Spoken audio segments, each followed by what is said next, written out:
Welcome to the LegalTube podcast, presented by LawyerLocate.ca.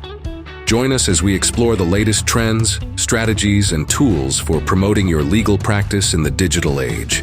Hosted by Mark Robbins, CEO of LawyerLocate.ca, LegalTube, and Digital MSpace, where we're all about legal marketing online for Canadian lawyers. Let's dive in. Hi, everybody. Welcome to the LegalTube.ca podcast. It's a pleasure to hear everybody or see everybody today. I hope you're listening or watching us. Today, we're really happy to have our guest actually is Davina Frederick, is a Florida-based attorney, law firm growth strategist, and a business coach for women law firm owners. She's also the founder and CEO of Wealthy Woman Lawyer. Davina, welcome to the podcast. Hi, Mark. It's so great to be here. I'm excited about our conversation today. Oh, it's great. So let's start off and let's let our audience know a little bit more about what you do.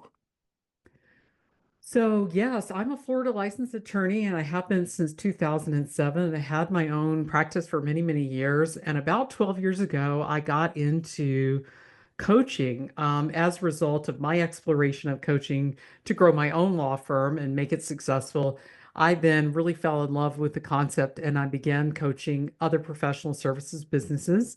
And that naturally led a lot of women lawyers really gravitated to me as a coach because they saw what I had done and they wanted to get my help to see if they could do the same thing. And so I have been doing that now for a long time and have helped hundreds of women lawyers all over the country and all over the US and in some internationally grow their law firm businesses. So that is what Wealthy Woman Lawyer does. We have a podcast, Wealthy Woman Lawyer Podcast, which is about 6 years old. We just celebrated our 6-year anniversary.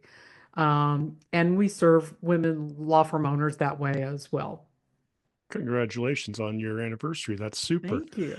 I know that we're two different countries, Canada and the US, and but the areas of we're talking about really are universal, certainly in North America, because marketing or building a law firm's practice, to me, it's all under one umbrella.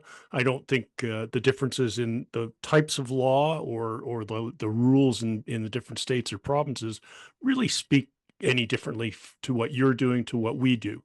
And when I look at marketing, what's your take on? I take it you specialize in female lawyers, but in general, lawyers and business and marketing, what's your feedback been over the years? Right. So I've worked with men as well as women over the years, but to create a strong marketing message, a few years ago, I rebranded to Wealthy Woman Lawyer. And so I really do attract a lot of women lawyers. But also, what we do is we're really helping you to scale the law firm business.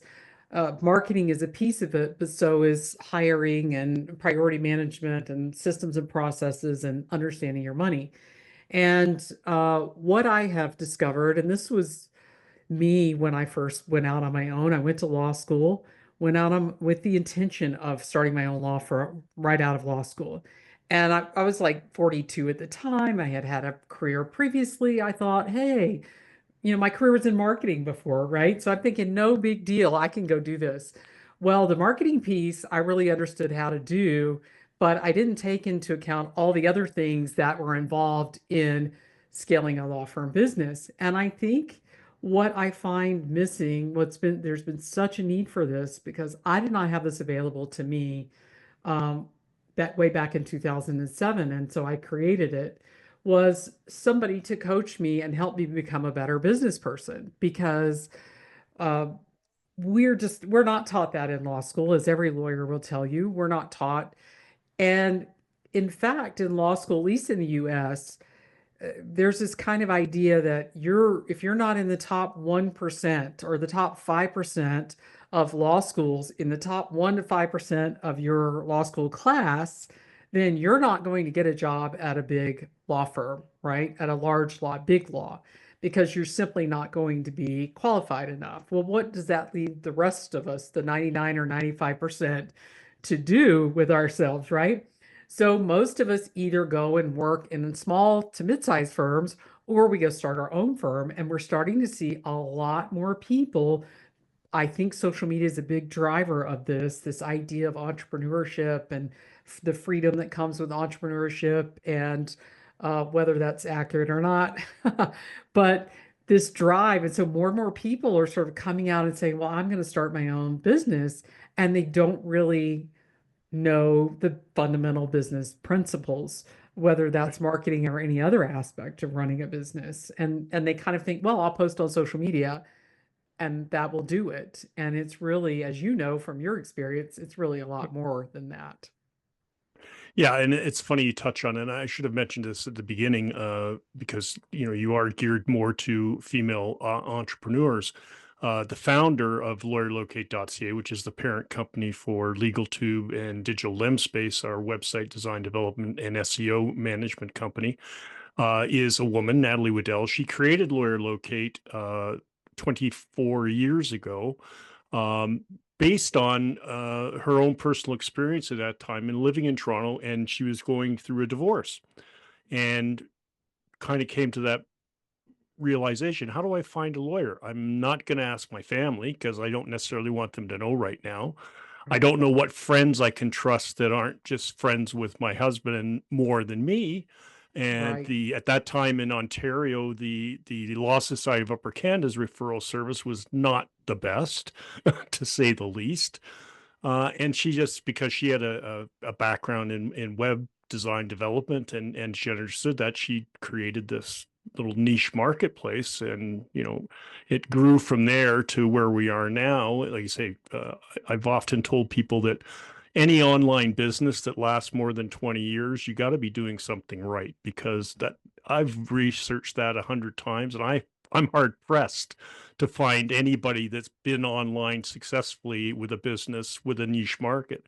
And she also recognized, and we recognize in Canada in particular, I'm not sure about the US, but the days of the big firms, and this is like 20 years ago, we could see what was coming, is that the big firms were dissolving, and what was coming up, and it speaks to what your point is very valid, where the younger lawyers that were coming out wanted to either be sole practitioners because they didn't want the hassle of having to article and do all this, and then they wanted small boutiques, so LLPs. So you'd get four different types of practices, or four friends, you come together, you share the overhead. And that's really becoming the model in Canadian law these days. And that's why when we created LawyerLocate.ca, it's geared to the individual lawyer, not the firm. So when you go to our profile pages, it's about the individual lawyer. The firm is mentioned, but it's kind of like reversed. It's not the big Right. firms on top. It's the lawyer, and oh yeah, this is the firm I work for. So, Yes. in your experience, I noticed, when doing some of my research for you, and one of the lines that got my attention, as it would anybody, you say, or the question is, can you really make $1 million a year without working all the time? Yeah. Yeah. So I have a lot of clients that prove that you can make more than that. In fact, it is my belief. Now you understand this is an American opinion. Okay. We're Oh, coming that's from the fine. American capitalist model. All right. So here in our country, we know that uh, we require a lot of wealth and resources to be able to do things because we don't have a lot of government support. And, we can go into that in more detail in another time. But Right. one of the things that I saw among my peers and what I experienced myself to begin with was this idea that, I've had friends who've worked as solos for years. And then they get to the point where they're getting to the point in their life where, like, well, I don't want to do this, until they cart me away in the big brown box. So what do I do? Because I haven't invested enough for my retirement or for a future where I can scale down.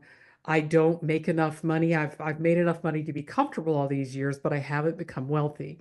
And so one of the things that I teach my clients how to do is to um, really move that solo law firm to transform it into a law firm business, a law firm business where we're hiring other lawyers. And so we're going beyond staff. And I particularly see this a lot with women, but I've seen it with men as well, where there's this idea of, well, I'm the lawyer and I'm going to work and I'm comfortable hiring staff like paralegals and everything, but I'm not really comfortable hiring lawyers because I don't want them to see my mess. I don't want them to judge me as being a lesser lawyer than them. I don't want to have to come up with money to pay them.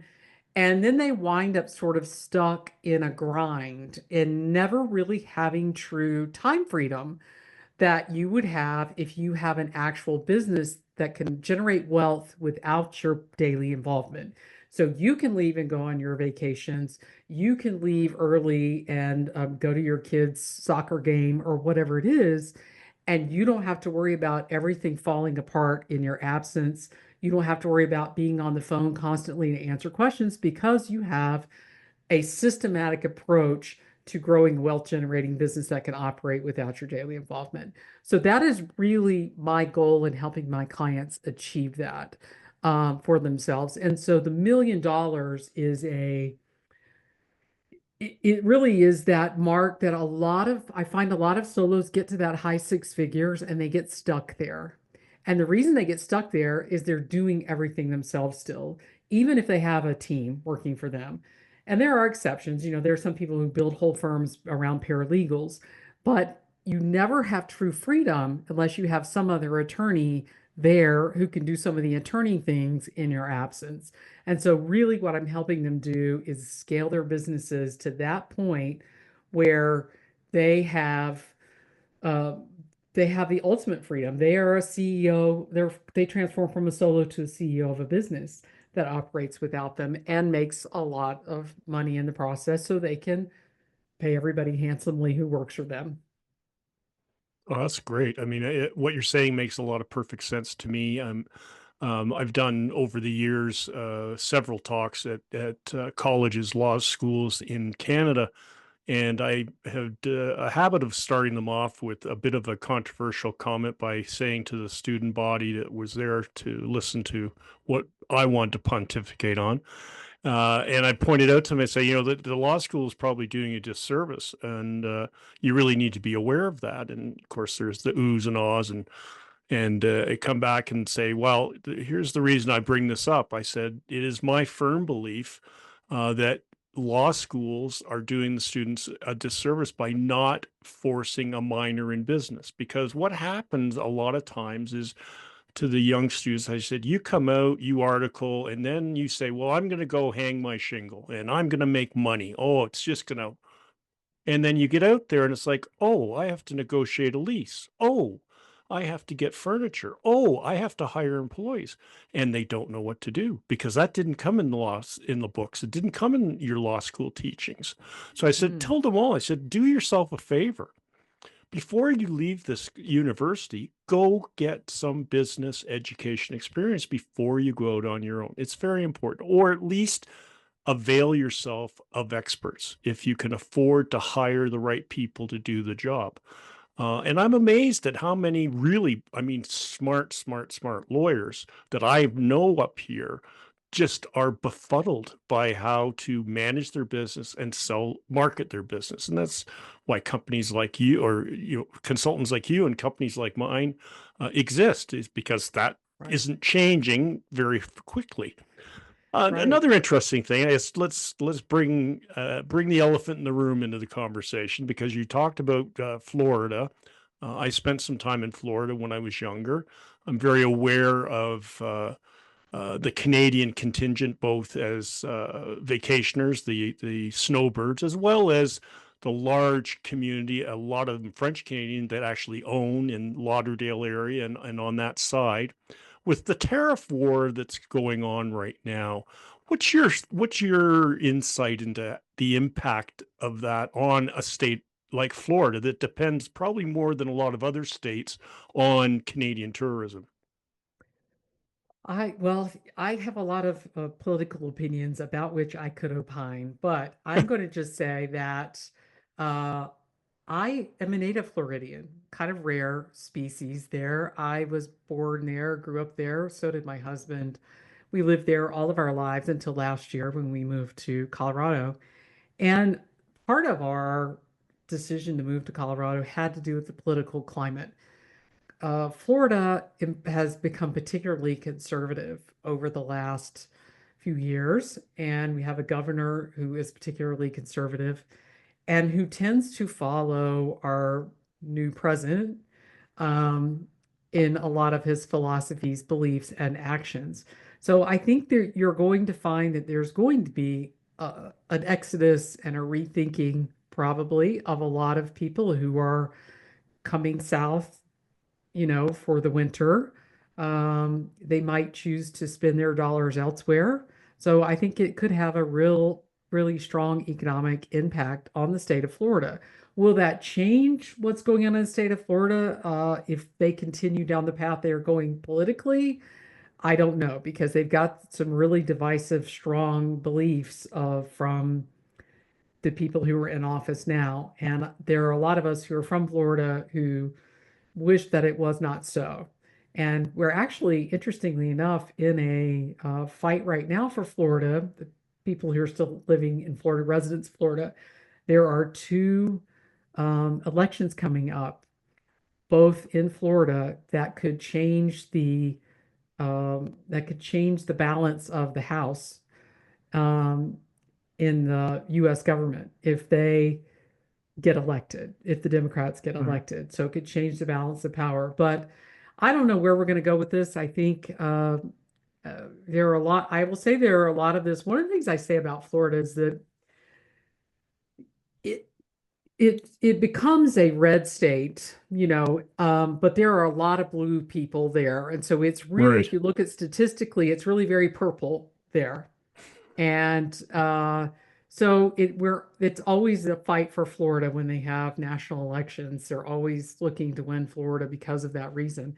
And we're just a few shy of it becoming a red state every election. So it's a frustration for those of us in Florida who have more liberal beliefs than conservative beliefs. But I think in the U.S. There's a lot of things that we're going to learn the hard way based on the actions of our government. And there are a lot Yeah. of people who voted that are going to learn the hard way that they've made a very bad decision.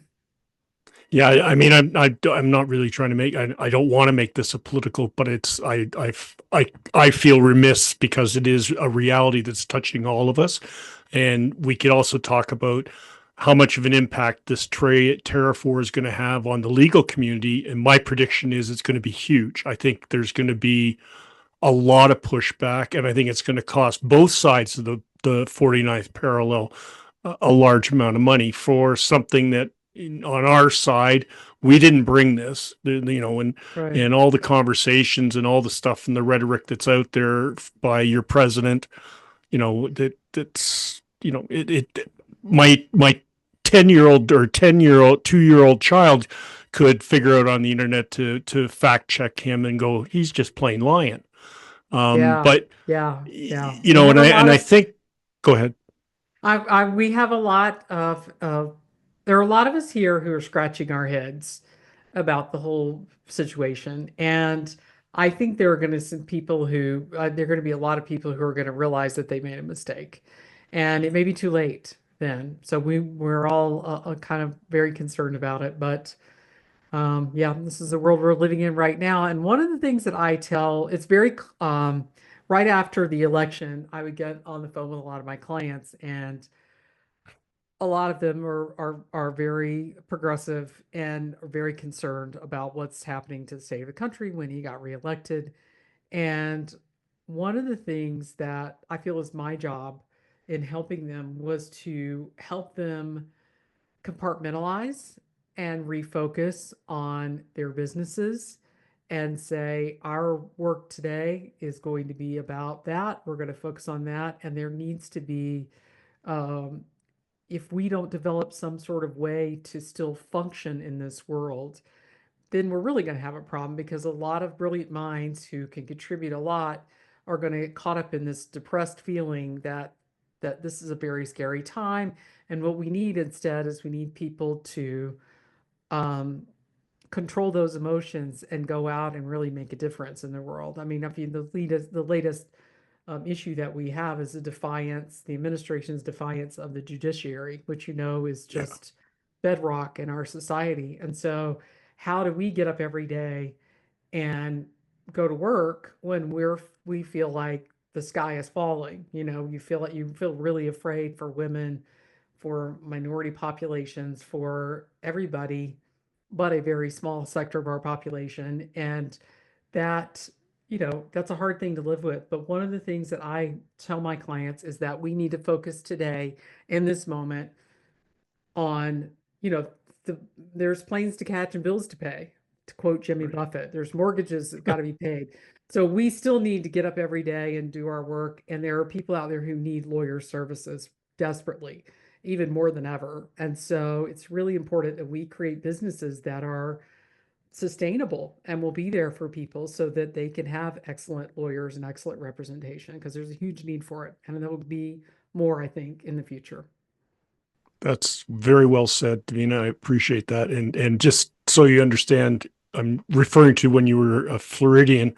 Um, we share a similarity with your governor because I live in the province of Alberta now. I have our premier is Danielle Smith, who worships DeSantos A lot of openly. people do. Worships Trump, although she's backpedaled recently because politically it was kind of suicide to take the stance that she was taking, especially with the resources we have in this province, the oil, the Right. minerals that are lithium, these things that are crucially important, not just to America, but to the world. Right. We were lucky in Canada because I believe we had a great prime minister who guided this country very well through the pandemic. And we now have a new prime minister who I think is even a step up from that. Well, I'm Mark excited Carney, to I hear think that. is, yeah, he's a smart guy to say the least. But back on topic with our what you're doing to help people, what we do to help lawyers, not people, help lawyers. Well, in our case, we try to say we help both because we're helping to make the legal connections, which is our little tagline. Um, just give me 5 of your most important um, recommendations for lawyers today.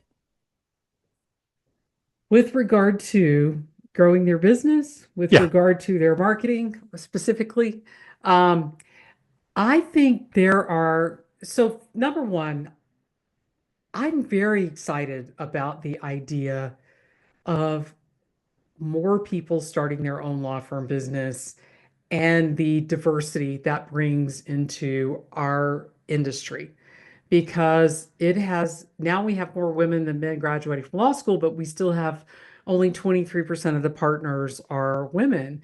And when you're looking at minorities, if you look at Black attorneys, you're talking 5%, and of women attorneys, probably 2% of the attorney population.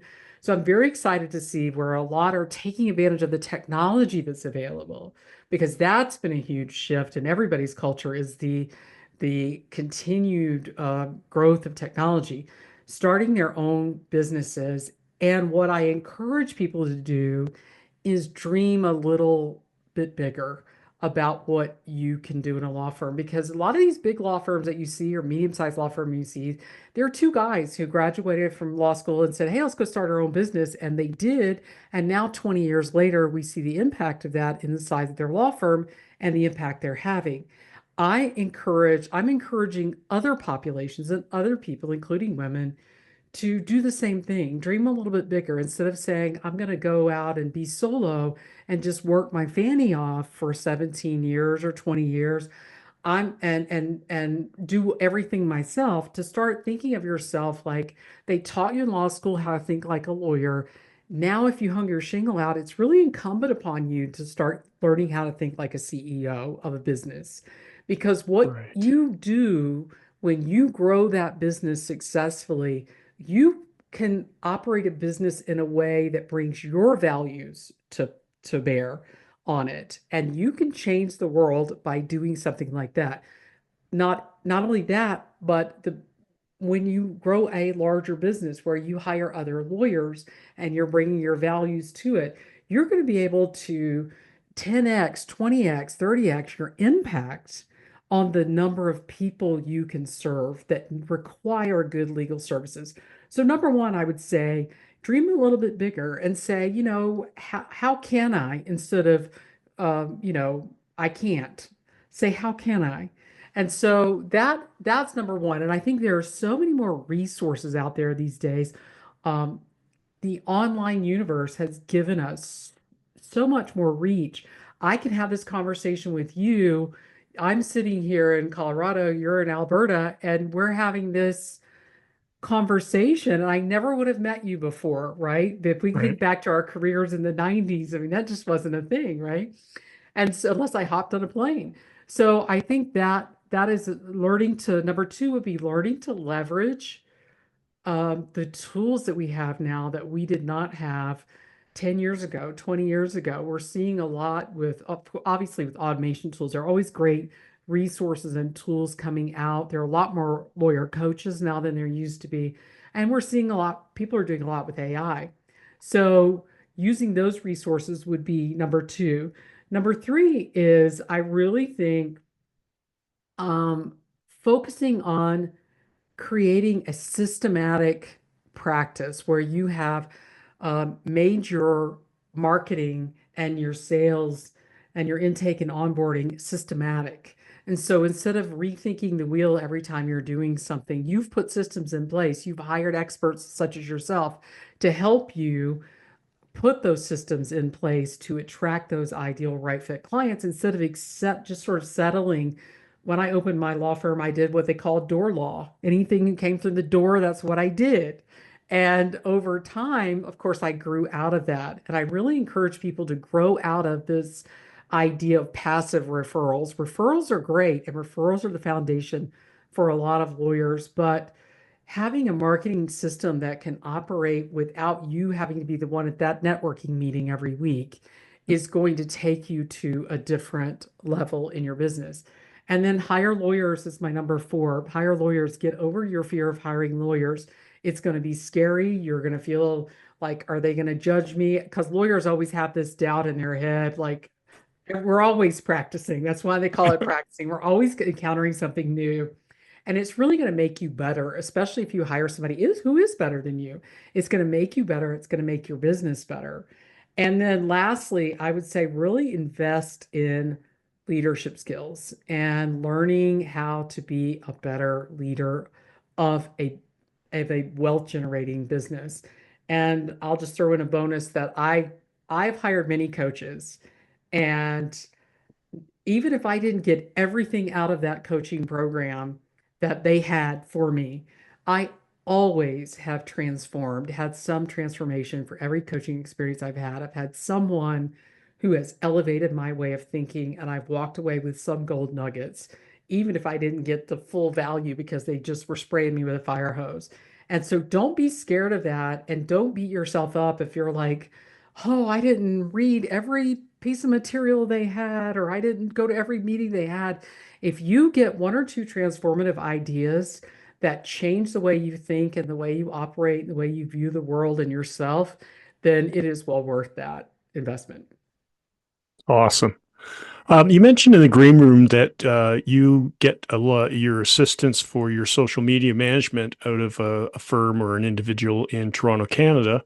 Which brings me back to mentioning you too have a podcast, and I'm just curious, what all have you learned, even though you've got somebody helping you with that, about the impact of social media on all platforms to help grow your business, and in alternative to help lawyers grow their practices?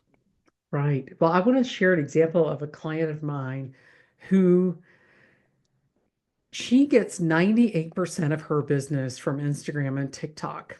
And she has done that because she's a little bit younger than I am. So I'm Gen X, she's Gen Z, maybe young millennial, but she embraced social media while she was going to law school. She had a baby when she went to law school. Her relationship didn't work out, so she was kind of by herself. And she's at Single Mom Attorney for anybody who wants to check her out. But she really naturally gravitated to social media and created a community to help support her as she was going through that. And that brand has helped her grow her family law business exponentially because she has followers all over and we had to really talk about how to narrow down her intake because she's only licensed in Texas right now. Oh, And I'm like, okay, we can't take calls from everybody who's calling us from Boston or whatever because she has so many people that just love her and her values and her life and what she shares on social media. And she's a natural at it. I am not a natural at it. I didn't grow up with that. I remember working for an agency, a marketing agency in the 90s, and we were doing websites for lawyers, and it was just like a brochure online was like the thing that we right. were creating. So it doesn't come naturally to me to put everything about my life out there and discuss it. So I have a social media manager. I'll give a shout out to Ask Anya Media. Um, Ask Anya Media is in Toronto, and I absolutely love her. She's grown her team over time, does a lot of work with lawyers, but like she runs my Instagram for me, and so she develops the strategy. We talk about it. She sends me all the content, and then I spend a half an hour going through it and going, I like this, don't that, change that, boom, and she posts it, and I'm done. And it's been a huge relief to have that off of my plate and know that I've got somebody. She actually uh, is a JD. And she just decided she started this Instagram business when she was in law school and she just fell in love with it. And Hmm. so she never went on to, really go headstrong into her legal career. She worked a little bit and she took off on this business. So she's been a great resource for me in growing that audience and really learning and what I love about it is she's the expert in Instagram. So she comes to me with all the things that are changing and all the new ideas and the Right. new trends. And I don't have to think about that because I really don't care about that because I'm Right. focused on other things, right? Same thing with my podcast. I have a wonderful team that helps me produce my podcast. And we're actually experimenting with some AI tools. So we may be making a few changes in our podcast just to see to kind of push the envelope a little bit because we've been doing it, like I said, for 6 years. We just celebrated our sixth anniversary. So we're kind of looking for ways to change it up a little bit, but still provide that great content and resource for our audience. But yeah, so that's my sort of take on that. I think social media can be great. I will also say this caveat before we go, and that Yeah. No, is no. there are a lot of people out there that they they feel so uncomfortable with social media. And so hiring people to help you is a great resource, but also you don't have to market your business the same way everybody else markets their business. I think you can look at your personality, what you gravitate to naturally, where your clients hang out, the type of law you practice, and put together your own custom strategy for growing your business. I have a client in Texas who's a business real estate and probate attorney, and she does a lot of public speaking. And she's starting to see now that she's been doing all this public speaking that I really need to be bringing this model online in the form of online speaking, like webinars and things like that. And so I think you really have to find the place where you feel good about it and then see how it can evolve and just open your mind to the possibilities.